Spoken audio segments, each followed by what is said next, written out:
அனைவருக்கும் வணக்கம். தமிழ்வேல் அகாடமியில் இன்றைக்கி என்ன பார்க்க போகிறோம் அப்படின்னு பார்த்தீங்கன்னா எஸ்எஸ்சி ஜிடிக்கு ரிவிஷன் கிளாஸ் பார்த்துட்ருக்கோம். அந்த வகையில் ஆவரேஜ் டாபிக் ஓகேங்களா. ஸோ லாஸ்ட் கிளாஸில் நம்ம ஆவரேஜ் டாபிக் கொஞ்சம் பார்த்தோம். இன்னும் கொஞ்சம் பெண்டிங் இருக்குது. அந்த கிளாஸ் பார்த்துட்டு நம்ம அடுத்த கிளாஸ் வந்து மூவ் பண்ணலாம்ப்பா. ஸோ நம்ம பார்க்குற கொஷின்ஸ் எல்லாமே எம்டிஎஸ் அண்ட் டெல்லி போலீஸ் இந்த எக்ஸாமில் கேட்ட கொஷின்ஸ் தான். எஸ்எஸ்சி ஜிடிக்கு வாய்ப்பு இருக்கிற கொஷின் ஓகேங்களா. ஸோ இந்த டாபிக் நீங்கள் ஃபுல்லாக பார்க்கும்பொழுது உங்களுக்கு ஒரு கம்ப்ளீட் ரிவிஷன் பண்ண ஐடியா கிடைக்கும். ஏன்னா நம்ம அதுக்கு தேவையான ஃபார்முலா இல்லை ஏதாவது கான்செப்ட் என்ன தேவையோ அதை அப்படியே ரிவிஷன் பண்ணிட்டு தான் வரும். ஸோ அதை கம்ப்ளீட்டாக முடிக்கும்பொழுது உங்களுக்கு அந்த டாப்பிக்கை கிளியராக ரிவிஷன் பண்ண ஒரு ஐடியா வந்துடும் ஓகேங்களா. ஓகே, டேரெக்டாக கிளாஸ்க்குள்ளே போயிடலாம்ப்பா. இப்போ இந்த கொஷின் பாருங்களாம்ப்பா. ஸோ இதில் என்ன கொடுத்துருக்காங்கன்னு ஃபஸ்ட்டு படிங்க. நீலம் மற்றும் சிவப்பு நிறங்களில் மொத்தம் 24 தொப்பிகள் உள்ளன. நீல நிற தொப்பிகளின் சராசரி விலை 65, சிவப்பு நிற தொப்பிகளின் சராசரி விலை 35, அனைத்து தொப்பிகளின் சராசரி விலை 50, சிவப்பு நிற தொப்பிகளின் எண்ணிக்கை என்ன ஓகேங்களா. ஸோ நம்பர் ஆஃப் அப்சர்வேஷன் என்ன அப்படின்னு கொஸ்டின் கேட்குறாங்க. ஸோ நம்மளை ஆவரேஜை பொறுத்த வரைக்கும் நமக்கு என்னப்பா தெரியும்? ஆவரேஜ் அப்படின்றது sum of observation by number of observation. இது நமக்கு நல்லாவே தெரியும் ஓகேங்களா. இப்போ இந்த இடத்துல ரெண்டு விதமான தொப்பி வந்து சொல்கிறாங்க. ஒன்று வந்து நீலம், இன்னொன்று சிவப்பு அப்படின்னு சொல்கிறாங்க. மொத்தம் 24 இருக்கிறதா சொல்லிட்டாங்க. இப்போது இது ரெண்டு விதமாக சம்மை சால்வ் பண்ணலாம். ஒன்று பார்த்தீங்கன்னா மிக்சர் அலிகேஷன் மெத்தட், அதுதான் ரொம்ப எஃபிஷியண்ட்டான மெத்தட். இது ஆவரேஜ்லேயும் போடலாம் ஓகேங்களா. என்ன கேட்டிங்கன்னா ஆவரேஜில் தேவையில்லை, இந்த மிக்சர் அலிகேஷன்லேயே போட்டலாம். சரி, ஆவரேஜில் எப்படி போடுறது அப்படின்னு பார்த்தீங்கன்னா இப்போ இந்த இடத்துல ப்ளூ கலரில் இருக்கக்கூடிய அந்த தொப்பி ஓகேங்களா, அதை எக்ஸ்ன்னு எடுத்துக்கோங்க. அப்போ ரெட் கலரில் இருக்கக்கூடியது எப்படி இருப்பார்? 24 மைனஸ் எக்ஸு. ஏன்னா மொத்த தொப்பி அப்படின்றது 24. அப்போ இது எக்ஸ் அப்படின்னா இது 24 மைனஸ் எக்ஸு. இந்த மாதிரி எடுத்துப்போம். இப்போ ஃபஸ்ட்டு பார்த்தீங்கன்னா நான் என்ன சொல்லியிருக்கேன், ஆவரேஜை பொறுத்த வரைக்கும் sum by number of observation which is equal to average. அவங்களே எல்லா தொப்பியோட சராசரி 50ன்னு சொல்லிட்டாங்க ஓகேங்களா. அந்த ஒட்டுமொத்த 24 தொப்பிக்கும் சராசரி அப்படின்றது 50ன்னு சொல்லிட்டாங்க. இப்போ நான் தனித்தனியாக எழுதணும். எப்படி எழுதணும்னு பாருங்க. நீல நிற தொப்பிகளோட அந்த சம்மு ப்ளஸ்ஸு சிவப்பு நிற தொப்பிகளோட கூடுதல், இதை தனித்தனியாக எழுத போகிறேன் ஓகேங்களா. இப்போ நான் எப்படி எடுத்திருக்கேன், எக்ஸ் அப்படின்னு எடுத்திருக்கேன். நல்லா பாருங்கள், ப்ளூ கலர் தொப்பிக்கு எக்ஸ் அப்படின்றது நம்பர் ஆஃப் அப்சர்வேஷன். ஸோ நம்ம எப்படி இப்போ N1 into A1, so N2 into A2 இப்படி தான் எழுதுவோம். அப்போ இது எக்ஸ் அப்படின்னா அந்த நீல நிறத்தில் இருக்கக்கூடிய ஆவரேஜ் எவ்வளோன்னு பாருங்கள். நீல நிற தொப்பிகளின் சராசரி விலை 65. அப்போ எக்ஸ் இன்ட்டு 65 இந்த மாதிரி எழுதணும். ஸோ தெரிஞ்சு வச்சுக்கோங்க. ஒரு வேளை மிக்சர் அலிகேஷன் உங்களுக்கு ஏதாவது டக்குன்னு ஸ்ட்ரைக் ஆகலை அப்படின்னா இந்த மாதிரி போடணும்னு தெரிஞ்சுக்கோங்க. ஆனால் மிக்சர் அலிகேஷனில் போடுங்க. இப்போ அடுத்து பாருங்களேன், இந்த தொப்பி எப்படி இருப்பார்? ஸோ 24 மைனஸ் எக்ஸு இன்ட்டு சிவப்பு நிற தொப்பிகளோட ஆவரேஜ் என்னப்பா சொல்லியிருக்காங்க? சிவப்பு நிற தொப்பிகளின் சராசரி விலை 35 அப்படின்னு சொல்கிறாங்க ஓகேங்களா. இப்போ இதை சிம்பிளிஃபை பண்ணோம் அப்படின்னா நமக்கு எக்ஸோட மதிப்பு தெரியும். நம்மளை பார்த்து என்ன கேட்குறாங்க? சிவப்பு நிற தொப்பிகளின் எண்ணிக்கை என்னன்னு கேட்குறாங்க. இப்போ ப்ளூ கலர் தொப்பி வந்து எக்ஸ் அப்படின்னா 24 மைனஸ் எக்ஸ். அந்த எக்ஸை வந்து 24 மைனஸ் பண்ணிட்டு அப்படின்னா ரிமைனிங் இருக்கிறதா ரெட் கலர் ஓகேங்களா. ஸோ இதை எல்லாரும் போட்டுருவோம். இது சிம்பிளிஃபை பண்ண ஆன்சர். இப்போ அடுத்து மிக்சர் அலிகேஷனில் எப்படி போடுறது ஓகேங்களா. மிக்சர் அலிகேஷனில் எப்படி போடுறது அப்படின்னு பார்த்தீங்கன்னா இதில் மொத்தம் 3 இடம் இருக்கும் ஓகேங்களா. ரொம்ப முக்கியமான இடம் பார்த்தீங்கன்னா இந்த 3 இடமும். இங்கே எல்லாத்துலேயும் நான் ஒரே விதமான வேல்யூ போடணும். இப்போ இந்த இடத்துல ஆவரேஜ்னால் இங்கேயும் ஆவரேஜ் தான் ஓகேங்களா. ஸோ இப்போ இந்த இடத்துல ஒருத்தவங்களோட ஏஜ் எடுக்கிறேன்னா எல்லாமே ஏஜாக இருக்கணும். நான் என்ன மாதிரி எடுக்க வரணும் அதே மாதிரி எடுத்துக்கணும். இப்போ டைம் அண்ட் டிஸ்டன்ஸை பொறுத்த வரைக்கும் நான் டைம் எடுக்கிறேன் இல்லை ஸ்பீட் எடுக்கிறேன் அப்படின்னா அதுக்கேற்ற மாதிரியே போடணும் ஓகேங்களா. இப்போ இந்த இடத்துல பாருங்களேன் என்ன சொல்கிறாங்க, நீல நிற தொப்பிகளின் சராசரி விலை 65 ஓகே, சிவப்பு நிற தொப்பிகளின் சராசரி விலை 35. எப்பொழுதுமே ஒன்று சின்னதாக இருக்கும், இன்னும் ஒன்று பெருசாக இருக்கும். நடுவில் இருக்கிற வேல்யூ அப்படின்றது ரெண்டுத்துக்கும் நடுவில் இருக்கும். ஸோ ஒட்டுமொத்த சராசரி அப்படின்றது 50 அப்படின்னு சொல்லிட்டாங்க. எண்ணிக்கை தான் நம்மளை பார்த்து கொஷின் கேட்குறாங்க. ஸோ எப்படி சிம்பிளிஃபை பண்ணலாம்? இந்த பெரிய வேல்யூலேருந்து இதை மைனஸ் பண்ணணும். ஸோ 65ல் 50 போனால் எவ்வளோப்பா? 15. அடுத்து இது சின்ன வேல்யூவாக இருக்கு இல்லையா, அதனால் இங்கேருந்து இதை மைனஸ் பண்ணணும். ஸோ 50ல் 35 போனால் எவ்வளோ? 15. இது வந்து ரேஷியோ, இதான் எண்ணிக்கை. இப்போ 65 அப்படின்றது என்னப்பா? ஸோ ப்ளூ கலரில் உள்ளது. அப்போ இது ரெட் கலரில் இருக்கக்கூடியதோட ஆவரேஜ். இப்போ சிம்பிளிஃபை பண்ணுங்கள். அப்போ 1:1 என்ற விகிதத்தில் இருக்கும். அப்போ ப்ளூ கலரும் ஸோ ரெட் கலரும் எந்த விகிதத்தில் இருக்குது அப்படின்னு பார்த்தீங்கன்னா 1:1 ஓகேங்களா. அப்போ ரெண்டுமே பாதி பாதியாக பிரிஞ்சிருக்கு. ஸோ ஒட்டு மொத்தமாக 24 தொப்பி இருக்குது. அது பாதி பாதியாக பிரித்தா என்னப்பா? 12. அப்போ இந்த இடத்துல நம்மளை பார்த்து என்ன கொஸ்டின் கேட்குறான்? சிவப்பு நிற தொப்பி. நமக்கு தான் நல்லா தெரியுமே, ரெண்டு தொப்பியுமே பாதி பாதியாக பிரிஞ்சிருக்கு. ஸோ 12 அப்படின்றது மிக சரியான ஆன்சர் ஓகேங்களா. இந்த நெக்ஸ்ட்டு இப்போ இந்த கொஷின் பாருங்களேன்ப்பா. இதில் என்ன கொடுத்துருக்காங்கன்னு பாருங்கள். ஒரு வகுப்பில் 28 மாணவர்களின் சராசரி வயது 23 ஆண்டுகள் ஓகேங்களா. அதுக்கப்புறம் எக்ஸ் வயது மற்றும் 27 வயது உடைய 2 மாணவர்கள் வகுப்பிலிருந்து விலகுகின்றனர் ஓகேங்களா. ஏதோ 2 பேர் வெளில போயிடுறாங்களாமா. புதிய வகுப்பின் சராசரி 23 ஆண்டுகள் அப்படின்னு சொல்கிறாங்க. நல்லா பாருங்களேன். மொத்தம் 28 மாணவர்கள் இருக்காங்க. ஸோ அவங்களோட ஆவரேஜ் அப்படின்றது 23ன்றது அவனே சொல்லிட்டான். 2 பேர் வெளில போயிடுறாங்க. ஒருத்தவங்களுக்கு என்ன ஏஜ்னு எனக்கு தெரியாது. ஸோ இன்னொருத்தவங்களுக்கு 27 அப்படின்னு சொல்லிட்டான். ஆனால் இவங்க 2 பேர் வெளியில் போனாலுமே அந்த 23ன்ற ஆவரேஜ் மாறவே கிடையாது. ஓகேங்களா, அதே 23ஆவே மெயின்டைன் ஆகுது. ஓகேங்களா, அப்போ என்ன நடந்திருக்கும்? அப்போ வெளில போன 2 பேரும் ஒட்டு மொத்தமாக ஒவ்வொருத்தவங்களுக்கும் 23 அப்படின்ற விதத்தில் மட்டுமே வெளில போயிருப்பாங்க. ஆனால் இங்கே அது நடந்திருக்கா? அப்படி தான் போயிருக்கணும் ஆக்சுவலி. ஓகேங்களா, அப்படி போயிருந்தால் மட்டும்தான் ஆவரேஜ் மாறாமல் இருக்கணும். அப்போ 23 அப்படின்னா ஒட்டு மொத்தமாக 46 மட்டும்தான் எடுத்துகிட்டு போயிருந்துருக்கணும். இப்போ இவர் பாருங்களேன், இவர் 27 எடுத்திருக்காரு. ஓகேங்களா, 27 என்னது? ஒரு 4 கூட எடுத்திருக்காரு. இப்போ அடுத்த பர்சன், இந்த எக்ஸ் பர்சன் இருக்கார் பார்த்தீங்களா, அப்போ அவர் என்ன பண்ணியிருக்கணும்? அந்த 23 விட கொஞ்சம் கம்மி. எவ்வளோ கம்மி? இந்த 4 கம்மியாக வந்திருக்கணும். அந்த ஏஜோட தான் வெளில போயிருக்கணும். இப்போ பாருங்கள், 23ல் 4 போனால் எவ்வளோப்பா? ஸோ 19. இப்போ கூட்டி பாருங்களேன், 19 27 கூட்டி பாருங்கள், அதே 46 தான் வரும். ஓகேங்களா, அப்போ நமக்கு கான்செப்ட் என்ன தெரியணும் அப்படின்னு பார்த்தீங்கன்னா, எப்போ ஆவரேஜ் மாறாமல் இருக்கும்? அதே ஏஜோடே, அதே ஆவரேஜ் ஏஜோடே வெளில போகும்பொழுது அந்த இடத்துல மாறாது. ஓகேங்களா, அந்த ஆவரேஜ் அப்படின்றது எதுவும் மாறாது. இப்போ பாருங்கள், ஒட்டுமொத்த ஆவரேஜ் 23 அப்படின்னா வெளில போனவங்க ஒவ்வொருத்தவங்களும் 23 இருக்கணும். ஆனால் ஒரு பர்சன் 27 இருக்காரு. இப்போ என்ன பண்ணுறது? அப்போ இன்னொரு பர்சன் 23 எடுத்துகிட்டு போயிருக்கணும் இல்லையா? அதை விடையும் கொஞ்சம் கம்மி. எவ்வளோ கம்மி? இவர் எவ்வளோ அதிகமாக எடுத்துகிட்டு போனாரோ அதை இங்கே மைனஸ் பண்ணிக்கோங்க. அப்போ 23ல் 4 போனால் எவ்வளோப்பா? 19. ஓகேங்களா, அப்போ இங்கே என்ன கேட்டிருக்காங்க? எக்ஸின் மதிப்பு. ஸோ ஆப்ஷன் ஏ அப்படின்றது மிக சரியான ஆன்சர். நெக்ஸ்ட்டு அடுத்து இந்த கொஷின் பாருங்களாம்ப்பா. இதில் என்ன கொடுத்துருக்காங்கன்னு பாருங்கள். 16 மாணவர்கள் கொண்ட ஒரு குழுவின் சராசரி வயது 24 அப்படின்னு சொல்லிட்டாங்க. ஓகேங்களா, ஒட்டு மொத்தமாக ஒரு 16 பேர் இருக்காங்க. அவங்களோட சராசரி வயது என்னப்பா சொல்கிறாங்க? 24. அதுக்கப்புறம் 19 வயது மற்றும் 18 வயதுடைய 2 மாணவர்கள் குழுவிலிருந்து விலகுகிறார்கள். ஓகேங்களா, இப்போ இந்த எண்ணிக்கை அப்படின்றது 2 பேர் வெளில போகிறாங்கன்னா எப்படிப்பா மாறும்? ஸோ 14 மாறுது. என்ன சொல்கிறாங்கன்னு பாருங்கள். 2 பேர் வெளில போகிறாங்க, சரி. அந்த 24 அப்படின்ற மாதிரி அவங்க வயசை எடுத்துகிட்டு போயிருந்தாங்க அப்படின்னா அந்த ஆவரேஜ் 24ஆகவே மெயின்டைன் ஆகும். ஓகேங்களா, எத்தனை பேர் போனாலும் சரி, இந்த 24 அப்படின்னு கொண்டு போயிருந்தாங்க அப்படின்னா அந்த ஆவரேஜ் அப்படின்றது 24 மெயின்டைன் ஆகும். இந்த இடத்துல என்ன நடந்திருக்குன்னு பாருங்கள். 19 வயது மற்றும் 18 வயதுடைய 2 மாணவர்கள் குழுவிலிருந்து விலகுகிறார்கள் அப்படின்னு தான் சொல்கிறாங்க. அப்போ இவங்க வயசை கம்மியாக தான் எடுத்துகிட்டு போயிருக்காங்க. அது யாருக்கு அட்வான்டேஜ்? அங்கே இருக்கிற பீப்புளுக்கு ஒரு அட்வான்டேஜ். ஏன்னா அவங்களுக்கு கொஞ்சம் வயசை கொடுத்துட்டு போகிறாங்க, கொஞ்சம் நம்பர்ஸை கொடுத்துட்டு போகிறாங்க. ஃபஸ்ட்டு எவ்வளோ கொடுத்துட்டு போகிறாங்கன்னு கண்டுபிடிங்க. இப்போ 24க்கும் 19க்கும் என்னப்பா டிஃப்ரென்ஸ் இருக்குது? ஃபஸ்ட்டு இதில் ஒரு 5 வேல்யூ விட்டுட்டு போகிறாரு. அடுத்து இதில் எவ்வளோப்பா? 24க்கும் 18க்கு எவ்வளோப்பா? ஒரு 6 வேல்யூ டிஃப்ரென்ஸ் இருக்குது. அப்போ ஒட்டு மொத்தமாக எவ்வளோ இவங்க இருக்கிறவங்களுக்கு, ரிமைனிங் இருக்கிறவங்களுக்கு கெயின் அப்படின்னு பார்த்தீங்கன்னா +11. இவங்க ஒரு 11 எக்ஸ்ட்ரா வச்சுருக்காங்க. ஓகே, அடுத்து பாருங்களேன். 1 அடுத்து ஒருத்தர் உள்ளே வராரு. 43 வயதுடைய ஒரு மாணவன் குழுவில் இணைந்தான் அப்படின்னு சொல்லிட்டாங்க. ஓகே, அடுத்து உள்ளே ஒருத்தர் வராரு. இப்போ பாருங்கள், இப்போ எண்ணிக்கை 14 இருக்கிறது. இப்போ ஒருத்தர் உள்ளே வர்றதால எப்படிப்பா மாறுது? 15 மாறுது. ஸோ நம்பர் ஆஃப் அப்சர்வேஷன் அப்படின்றது 15 மாறுது. உள்ளே வரவர் 24 அப்படின்ற வயசுலேயே உள்ளே வராருன்னு வச்சுக்கோங்களேன். அந்த ஆவரேஜ் ஏஜ் மாறாமல் இருக்கும்.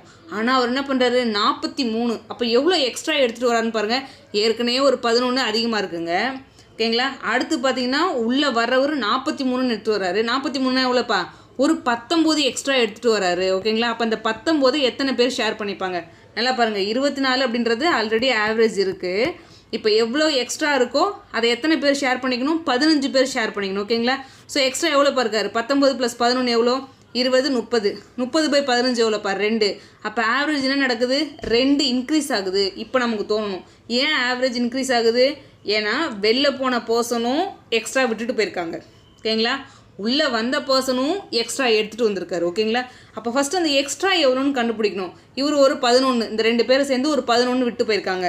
அடுத்து உள்ளே வரவர் ஒரு 19, அந்த ஆவரேஜ் 24 விட ஸோ ஒரு 19 எக்ஸ்ட்ரா வச்சுருக்காரு. அப்போ அந்த ஆவரேஜ் 24 கான்ஸ்டண்ட்டாக வச்சுக்கோங்க.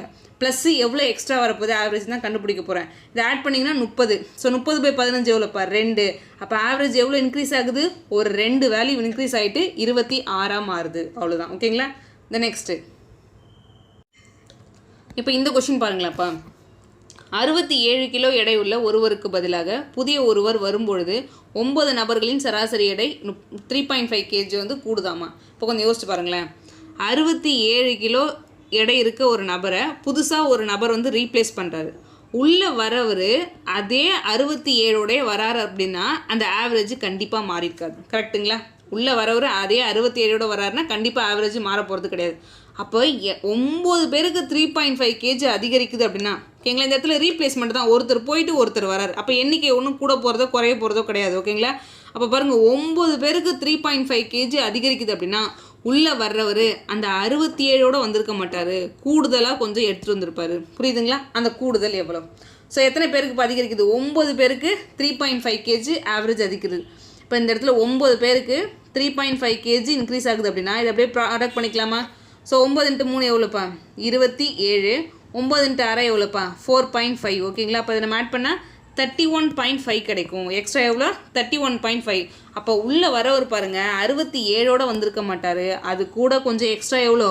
31.5 எக்ஸ்ட்ரா எடுத்துகிட்டு வந்திருப்பார். அவ்வளோதான். ஸோ ஆட் பண்ணுங்கள். ஸோ ஒரு 98.5 kg. ஸோ எங்கே பாருக்காரு? எந்த ஆப்ஷன்? ஆப்ஷன் சி அப்படின்றது மிக சரியான ஆன்சர்.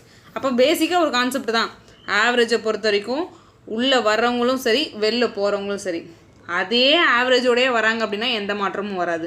அதை விட கொஞ்சம் கூடுதலாகவோ குறைவாகவோ வராங்கன்னா மாற்றம் ஏற்படும். ஓகேங்களா, இப்போ எல்லாருக்கும் ஏறுது அப்படின்னா உள்ளே வரவர் சம்திங் எக்ஸ்ட்ரா எடுத்துகிட்டு வந்திருக்காரு. அந்த எக்ஸ்ட்ரா எவ்வளோ? ஸோ 9 பேருக்கு 3.5 kg. ஸோ ப்ராடக்ட் பண்ணோம் அப்படின்னா மொத்தமாக 31.5 kg எக்ஸ்ட்ரா. அப்போ ஆவரேஜுக்கான 67 வச்சுருப்பாரு, அந்த எக்ஸ்ட்ராக்கான வேலையும் வச்சுருப்பாரு. ஓகேங்களா, இந்த நெக்ஸ்ட்டு இப்போ இந்த கொஷின் பாருங்களேன்ப்பா.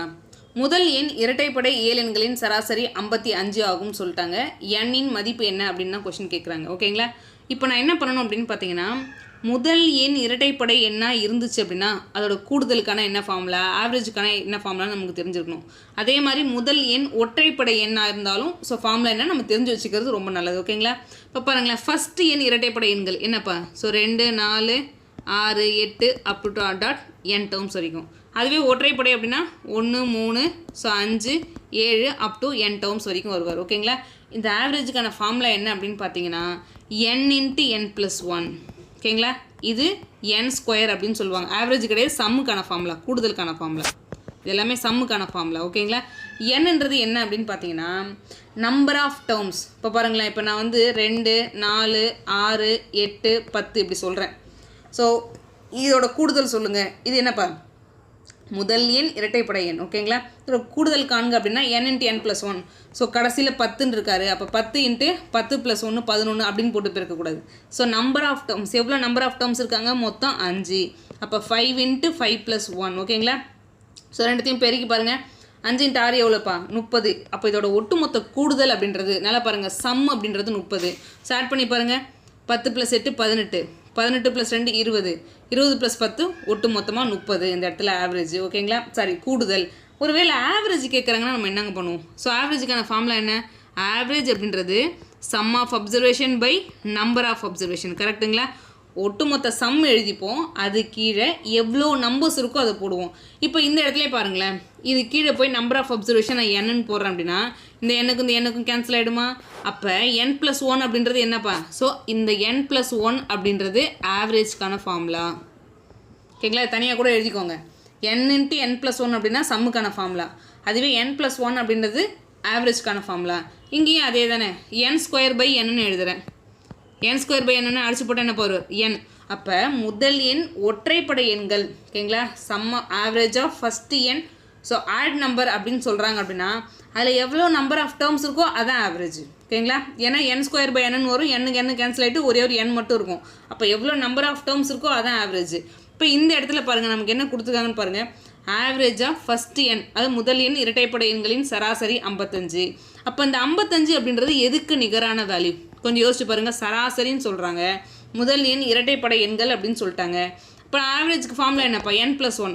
அப்போ இந்த n+1க்கு நிகராக இருக்க வேல்யூ 55. நம்மள என்ன கேட்குறாங்க? n மதிப்பு. அப்போ n அப்படின்றது என்னப்பா? 55. இந்த +1 அந்த பக்கம் போனால் -1. 55ல் 1 போனால் எவ்வளோப்பா? ஸோ 54. எங்கே இருக்காரு? ஆப்ஷன் ஏ அப்படின்றது மிக சரியான ஆன்சர். த நெக்ஸ்ட்டு அடுத்து இந்த கொஷின் பாருங்களேன்ப்பா. முதல் 14 இயலெண்களின் வர்க்கங்களின் சராசரி. ஓகேங்களா, ஸோ இதுலேயும் ஒரு சில ஃபார்முலாலாம் நீங்கள் ரிவைஸ் பண்ணணும். Sum of first n natural number. நல்லா பாருங்களேன், sum of first n natural number, முதல் எண் இயல் எண்களின் கூடுதல். ஸோ அப்படின்னு நம்மளை பார்த்து கேட்குறாங்க அப்படின்னா அதுக்கான ஃபார்முலா என்னப்பா? n × ஸோ n+1 / 2 அப்படின்னு சொல்லுவோம். இதெல்லாம் கூடுதலுக்கான ஃபார்முலா. அதே மாதிரி sum of first n sum of first n square of natural number ஓகேங்களா, ஸ்கொயர் ஆஃப் நேச்சுரல் நம்பர் ஓகேங்களா. அதாவது முதல் எண் இயல் எண்களின் வர்க்கங்களின் கூடுதலுக்கான ஃபார்முலா என்ன ஓகேங்களா. முதல் எண் ஃபஸ்ட்லேருந்து ஆரம்பிக்கணும் ஓகேங்களா. நேச்சுரல் நம்பர் அப்படின்றது ஒன்றுலேருந்து ஆரம்பிக்கிறது, 1 2 3 dot dot up to n terms வரைக்கும். இப்போ இந்த இடத்துல பார்த்தீங்க அப்படின்னா 1 2 3 dot dot up to n terms வரைக்கும் அதோட சம் என்ன கூடுதல் என்னன்னு கேட்குறாங்க அப்படின்னா n × n+1 ஃபார்முலா. அதுவே அதை ஸ்கொயர் பண்ணி 1 square 2 square 3 square dot dot up to n square வரைக்கும் sum of first n's square of natural number அப்படின்னு கொடுத்துட்டாங்க அப்படின்னா அதுக்கான ஃபார்முலா என்னப்பா, n × n+1 2n+1/6. இதெல்லாம் நம்ம ஸ்கூல் புக்கில் இருக்குது ஓகேங்களா. அவ்வளோ ரொம்ப ஈஸியான ஃபார்முலா, அது இப்போ நம்ம படிச்சுட்டு இருக்கக்கூடிய ஃபார்முலா, ரொம்ப முக்கியம். அதுக்கப்புறம் பாருங்களேன், ஒருவேளை க்யூப் ஆஃப் நேச்சுரல் நம்பர்னு சொல்லிட்டாங்க. இப்போ பாருங்களேன் 1 cube 2 cube 3 cube dot dot up to n cube வரைக்கும் கொடுத்துட்டாங்க. இப்போ நான் என்னங்க பண்ணுறது அப்படின்னு பார்த்தீங்கன்னா, இந்த n × n+1 ஃபார்முலா இருக்குது பார்த்தீங்களா, அதை அப்படியே ஸ்கொயர் பண்ணுங்கள். இதெல்லாம் ஃபார்முலா ஓகேங்களா, இதெல்லாம் நம்மளாம் ஒன்றும் எழுதுறது கிடையாது, formula n × n+1 / 2 the whole square, அவ்வளோதான். இந்த 3 ஃபார்முலாவும் நீங்கள் முக்கியமாக தெரிஞ்சுக்கணும். அதாவது 1லேருந்து அப் டு n டேர்ம்ஸ் வரைக்கும் கொடுத்துட்டு அதோட கூடுதல் என்ன, இது எல்லாமே கூடுதலுக்கான ஃபார்முலாப்பா. ஸோ கூடுதல் என்னன்னு கேட்குறாங்கன்னா அதுக்கான ஃபார்முலா n × n+1 / 2 ஓகேங்களா. அதுவே 1 ஸ்கொயர் 2 ஸ்கொயர் 3 ஸ்கொயர் இந்த மாதிரி dot dot up to n square வரைக்கும் கொடுத்துட்டு அதோட கூடுதலுக்கான ஃபார்முலா கேட்குறான் அப்படின்னா n × n+1 2n+1/6. அதுவே cube sum of first n cubes of natural number அப்படின்னு சொல்கிறாங்க அப்படின்னா அதுக்கு formula n × n+1 / 2 the whole square. இந்த ஃபார்முலாவை நீங்கள் எப்போதுமே மறக்கக்கூடாது. இப்போ இந்த சம்முக்கு வருவோம்ப்பா. இதில் என்ன கொடுத்துருக்காங்கன்னு ஃபஸ்ட்டு பாருங்கள். முதல் 14 இயல் எண்களின் வர்க்கங்களின் சராசரி என்ன, சராசரி கேட்குறாங்க, ஆவரேஜ் கேட்குறாங்க. இப்போ நமக்கு சம்முக்கான ஃபார்முலா என்ன தெரியும், வர்க்கம் average of the square of first 14 natural number. அப்போ அதாவது 1 ஸ்கொயர் 2 ஸ்கொயர் 3 ஸ்கொயர் இந்த மாதிரி dot dot up to 14 square வரைக்கும் இருக்கக்கூடிய எண்களோட ஆவரேஜ் சராசரி என்னன்னு கேட்குறாங்க. ஸோ இதுக்கு சம் கண்டுபிடிக்கிறதுக்கான ஃபார்முலா என்ன, இப்போ கொஞ்சம் யோசிச்சு பார்க்கணும். So n × n+1 2n+1/6. இதில் n அப்படின்றது எவ்வளோப்பா, எவ்வளோ நம்பர் ஆஃப் டேர்ம்ஸ் இருக்கோ அதான் n. இந்த இடத்துல n which = 14. இது எதுக்கான ஃபார்முலா, சம் ஓகேங்களா, கூடுதல் கண்டுபிடிக்கிறதுக்கான ஃபார்முலா. நம்மளை ஆவரேஜ் கேட்குறாங்க அப்படின்னா நம்ம என்னப்பா பண்ணுவோம், சம்மு பை நம்பர் ஆஃப் அப்சர்வேஷன் ஓகேங்களா. சம்முன்றது என்னது, n × n+1 2n+1/6. இது வந்து சம்மு ஓகேங்களா. இது கீழே நம்பர் ஆஃப் டேர்ம்ஸ், அதான் ஆவரேஜ் ஓகே. ஆவரேஜ் அப்படின்றது சம்மு பை நம்பர் ஆஃப் அப்சர்வேஷன். இப்போ பார்த்தீங்கன்னா இந்த 6 கீழே வந்துடும், இந்த n கேன்சல் ஆகிடும். அப்போ ரிமைனிங் என்ன பாருப்பார் இந்த இடத்துல n+1. So 2n+1/6. உங்களுக்குலாம் ஃபார்முலா தெரிஞ்சிருக்கும். இந்த எல்லா ஃபார்முலாவுமே முக்கியம், இந்த 3 ஃபார்முலாவுமே ரொம்ப முக்கியம். அது ஆவரேஜுக்கான ஃபார்முலாவும் ரொம்ப முக்கியம், அதை மறந்துடக்கூடாது. இப்போ இந்த இடத்துல பாருங்களேன், 14 இயல் எண்களின் வர்க்கங்களின் சராசரி என்ன, ஆவரேஜ் என்ன, என்னன்றது என்னது 14, அவ்வளோதான். அந்த எண்ணுக்கு பதிலாக என்ன போட போகிறேன் 14. 14 + 1 எவ்வளோப்பா 15. இந்த இடத்துல பாருங்களேன் 14 × 2 28 28 + 1 எவ்வளோப்பா 29/6. சிம்பிளிஃபை பண்ண ஆன்சர் ஓகேங்களா. சிம்பிளிஃபை பண்ணி போட்டால் ஆன்சர். ஸோ கேன்சல் பண்ணுங்கள். இந்த இடத்துல பார்த்தீங்கன்னா 2 3 6. ஸோ I3 15 ஓகேங்களா. அதுக்கப்புறம் பாருங்களேன் I2 10 I9 45. ஸோ 145/2. ஸோ இது இன்னும் ஃபர்தராக சிம்பிளிஃபை பண்ணுங்கப்பா. 7 2 14. So remaining 2 2 4 I2 10. அப்போ 72.5 அப்படின்றது மிக சரியான ஆன்சர் ஓகேங்களா. த நெக்ஸ்ட்டு இப்போ அடுத்து இந்த கொஷின் பாருங்களாப்பா. ஸோ 3 எண்களின் விகிதம் கொடுத்துட்டாங்க, அதோட எல்சிஎம் கொடுத்துட்டாங்க, HCF நம்மளை பார்த்து கொஷின் கேட்குறாங்க. எப்பொழுதுமே எண்களின் விகிதமுக்கும் நல்லா பாருங்கள், எண்களின் விகிதமுக்கும் ஸோ HCFக்கும் ஒரு ரிலேஷன்ஷிப் இருக்குது. என்ன அப்படின்னு பார்த்தீங்கன்னா அந்த ஒவ்வொரு விகிதத்துக்கூடவும் இப்போ 2:5:6 அப்படின்னா இந்த ஒவ்வொரு விகிதத்துக்கூடையும் நான் HCF கொண்டு போய் பெருக்கிறேன் அப்படின்னா அதான் ஒரிஜினல் நம்பர். இப்போ எனக்கு HCF என்ன இருக்குன்னு எனக்கு தெரியாது, ஆனால் நான் அதை பெருக்கிறேன் அப்படின்னா அதான் HCF, அதான் அந்த ஒரிஜினல் நம்பர். இப்போ பாருங்களேன் ஒவ்வொன்றுத்து கூடயும் பெருக்குங்களேன். 2 × x. இப்போ நான் HCF வந்து எக்ஸ்ன்னு எடுக்கிறோன்னு வச்சுக்கோங்களேன். 2 × x. இது பாருங்கப்பா 5 × x. So 6 × x. இதான் அந்த ஒரிஜினல் நம்பர். இப்போ இந்த நம்பருக்கு எல்சிஎம் அவங்களே கொடுத்துட்டாங்க. என்ன சொல்லிட்டாங்க, எல்சிஎம் அப்படின்றது ஸோ 180 அப்படின்றது கொடுத்துட்டாங்க. இப்போ எல்சிஎம் அப்படின்றது எப்படி இருக்கணும், இந்த 3 நம்பருக்கு நான் எல்சிஎம் எடுக்க போகிறேன். எல்சிஎம் அப்படின்றது என்னப்பா எடுப்பேன், இந்த மாதிரி பொதுவான மல்டிப்ளிகேஷன் இருந்துச்சுன்னா அதையும் எடுத்துப்பேன். இப்போ பாருங்களேன் 2 5 6 இதுக்கு மட்டும் எல்சிஎம் எடுத்து இது கூட பெருக்குங்க. கண்டிப்பாக 30 அப்படின்றது வரும். ஏன்னா 5 வர போகிறாரு, இதில் 3 × 2 6 இருக்குது, 6 5 30 வரும். ஓகேங்களா? இந்த 2 5 6க்கு நீங்கள் எல்சிஎம் கண்டுபிடிச்சி பாருங்கள், 30ன்றது வருவார். அப்போ எல்சிஎம் இந்த 2x 5x 6xக்கு நான் எடுக்கிறேன் அப்படின்னா எல்சிஎம் அப்படின்றது என்னப்பா 30x. அப்போ 30x which is equal to 180. அப்போ ஓர் 30 30 6 × 30 so 180. X which is equal to 6. நம்ம எதை எக்ஸாக எடுத்தோம்? HCF தான் எக்ஸாக எடுத்தோம். அப்போ இதில் தெரிய வேண்டிய விஷயம் என்ன அப்படின்னு பார்த்தீங்கன்னா, ஒவ்வொரு எண்களின் விகிதத்துக்கூடையும் நான் HCF-ஐ பெருக்கிறேன் அப்படின்னா அதான் ஒரிஜினல் நம்பர். ஸோ புரியுதுங்களா? அவ்வளோதான். அப்போ ஒவ்வொரு எண்களின் விகிதத்து கூட நான் HCF பெருக்கிறேன் அப்படின்னா ஒரிஜினல் நம்பர். அந்த ஒரிஜினல் நம்பருக்கு நான் எல்சிஎம் எடுத்து இந்த எல்சிஎம் கூட கம்பேர் பண்ணிக்கிறேன். இந்த நெக்ஸ்ட்டு இப்போ இந்த கொஷின் பாருங்களாப்பா. So a² - b² a - b இதுக்கு வந்து எல்சிஎம் கண்டுபிடிங்கன்னு சொல்கிறாங்க. எல்சிஎம் அப்படின்றது நம்ம என்ன பண்ணுவோம்? பொதுவான மல்டிப்ளிகேஷனும் எழுதணும். அதாவது இப்போ ஒரு நம்பர் இருக்குது அப்படின்னு பார்த்தீங்கன்னா எத்தனை வெரைட்டி ஆஃப் நம்பர் இருக்குதுன்னு எழுதுவோம். இருக்கிறதுலே அதிகபட்ச பவர். ஓகேங்களா? இப்போ இந்த இடத்துல பாருங்களேன், a² - b² இது எப்படி எழுதலாம்? a + b × a - b இந்த மாதிரி பிரித்து எழுதலாம். ஸோ இன்னொரு நம்பர் என்னப்போ கொடுத்துருக்காங்க? a - b கொடுத்துருக்காங்க. அப்போ இதுலேருந்து நான் எல்சிஎம் எழுதுகிறேன் அப்படின்னு பார்த்தீங்கன்னா அனைத்து வகையான வெரைட்டி ஆஃப் நம்பரும் எழுதணும். ஸோ a + bயும் எழுதணும்.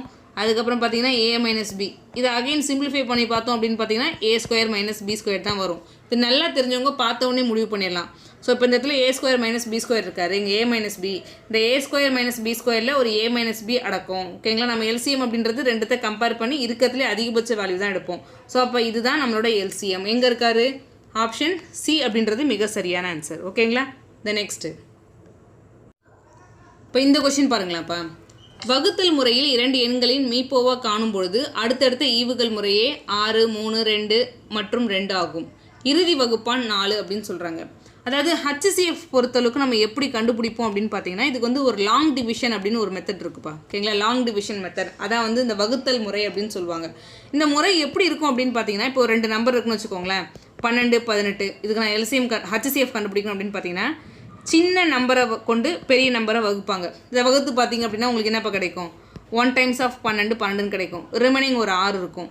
அதுக்கப்புறம் இந்த 6 வச்சுக்கிட்டு இந்த ஈவை கொண்டு வந்து இந்த நம்பரை கொண்டு வந்து வகுப்பாங்க. ஓகேங்களா? இந்த 12 அதாவது இந்த 12 அப்படின்றது டிவைசராக இருக்கும் இந்த இடத்துல. ஓகேங்களா? அதாவது வகுக்கும் என்ன இருக்கும் அதை வகுப்படும் என்ன மாற்றுவாங்க. ஓகேங்களா? டிவைடெண்டாக மாற்றிடுவாங்க. ஸோ இதை கேன்சல் பண்ணி பாருங்களேன், 2 6 12ன்னு வரும். அதாவது எந்த இடத்துல நான் வகுக்கும் பொழுது எனக்கு 0 வருதோ அதான் HCF அப்படின்னு சொல்லுவாங்க. இது HCF கண்டுபிடிக்கிறதுக்கு one of the method, long division method அப்படின்னு சொல்லுவாங்க. இப்போ இவனே கடைசி டிவைசர் 4 அப்படின்னு சொல்லிட்டான். அப்போ எது இந்த இடத்துல 4ன்றது என்னது? அப்போ அந்த HCF அப்படின்றது தான் 4. புரியுதுங்களா? அடுத்து அந்த 2 எண்கள் என்ன அப்படின்னு சொல்கிறாங்க, கேட்குறாங்க நம்மளை பார்த்து. அப்போ நம்ம கொடுக்கப்பட்ட 2 எண்களும் 4ஆல் வகுப்படும். அதானே HCF அப்படின்றது. இப்போ பாருங்களேன், இந்த இடத்துல 8 4ஆல் வகுப்படும். ஒரு நம்பர் 4ஆல் வகுப்படுமா இல்லையன்றது எப்படிப்பா செக் பண்ணுவோம்? கடைசி 2 டிஜிட் எடுத்துப்போம். அது 4ஆல் வகுப்பட்டுச்சுன்னா மொத்த எண்ணும் 4ஆல் வகுப்படும், இல்லைனா இல்லை. இந்த இடத்துல 34 134 34 எடுத்து பார்த்தீங்கன்னா 4ஆல் வகுப்படாது. அப்போ இது கிடையாது.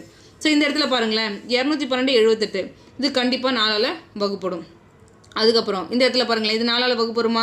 19 4 76 வரும். அதுக்கப்புறம் வராது. ஓகேங்களா? அப்போ 78 இருக்குது. அப்போ கண்டிப்பாக இது கிடையாது. இந்த 78 அப்படின்றது கம்ப்ளீட்டாக 4ஆல் வகுப்படாது. அடுத்து இந்த இடத்துல பாருங்களேன், 76 அப்படின்றது 4ஆல் வகுப்படும். ஆனால் 34 அப்படின்றது 4ஆல் வகுப்படாது. அடுத்து இங்கே பாருங்கள், 28 அப்படின்றது 4ஆல் வகுப்படும். ஸோ 68 அப்படின்றது கண்டிப்பாக 4ஆல் வகுப்படும். 17 4 68. இப்போ நமக்கு என்ன விஷயம் தெரியணும் அப்படின்னு பார்த்தீங்கன்னா, லாங் டிவிஷன் ஒரு மெத்தட் இருக்குது HCF கண்டுபிடிக்கிறதுக்கு. அதில் கடைசியாக வகுக்கக்கூடிய, நல்லா பாருங்கள், அந்த வகுக்கக்கூடிய டிவைசர் அப்படின்றத நம்ம HCF-ஆகவே எடுத்துப்போம். அப்போ இந்த இதுக்கு வந்து HCF 4ன்னு கொடுத்துட்டாங்க. ஒரு எண்ணோட HCF 4 அப்படின்னா அந்த கொடுக்கப்பட்ட எண்ணை கம்ப்ளீட்டாக வகுக்கணும். கரெக்டுங்களா? அப்போ இந்த இடத்துல பார்த்தீங்கன்னா ஆப்ஷன் டியில் மட்டும்தான் அந்த எண் முழுமையாக வகுக்குது. அப்போ இதோட HCF அப்படின்றது 4. அப்போ அந்த எண்கள் தான் நம்மளை பார்த்து கேட்டிருக்காங்க. அப்போ சரியான எண்கள் எதுப்பா? ஸோ 428 68 அப்படின்றது தான் மிக சரியான ஆன்சர். இதோட நம்ம கிளாஸ் வைண்ட் அப் பண்ணிக்கலாம். ஸோ அடுத்த கிளாஸில் நம்ம அடுத்த டாபிக் அப்படின்றத மூவ் பண்ணலாம்ப்பா. ஓகேங்களா? ஓகே, தேங்க்யூப்பா.